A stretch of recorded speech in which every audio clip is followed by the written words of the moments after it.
Cuba's fundamental problem is that it has no economy, and its economic model is one that has never been tried and has never worked anywhere else in the world. Okay, it doesn't have a real economic policy. It doesn't have a real economy. Not to forget, put aside for a moment the fact that it has no freedom of expression, no democracy, anything, no respect for human rights.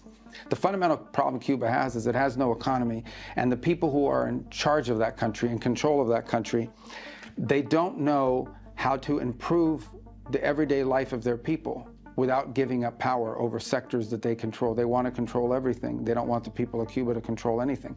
So they don't know how to get themselves out of this. And to the extent that they've been offered opportunities to do it, they don't seem to be able to comprehend it or accept it in any ways. They would much rather be in charge of the country than allow it to prosper. Is there any kind of off-ramp for the regime? I mean, previous ones, when you negotiated with Venezuela, you said if they agreed with various things, it would be possible to continue. There is. I mean, look, I think you have to... What could the Cuban regime do? Well, I'm not going to tell you or announce this in an interview here, because obviously these things require space and time to do it in the right way. But I will say this, that it is important for the people of Cuba to have more freedom, not just political freedom, but economic freedom.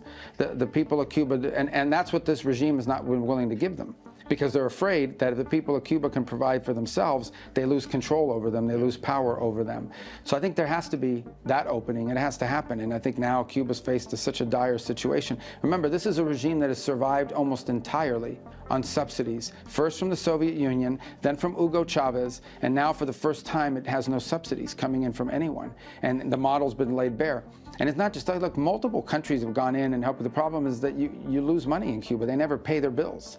They never end up paying. It never ends up working out. There were European countries that went to Cuba and made what they thought were investments in certain sectors, only to have the contracts canceled and get themselves kicked out, because the Cuban regime has no fundamental understanding of what business and industry looks like, and the people are suffering as a result of it. So I think certainly their willingness to begin to make openings in this regard is one potential way forward. I would also say, and this has not been really talked about a lot, but the United States has been providing humanitarian assistance directly to the Cuban people via the Catholic Church. We did it after the hurricane. We actually just recently announced an increase in the amount we're willing to give, and that's something we're willing to continue to explore. But obviously that's not a such long-term solution to the problems on the island.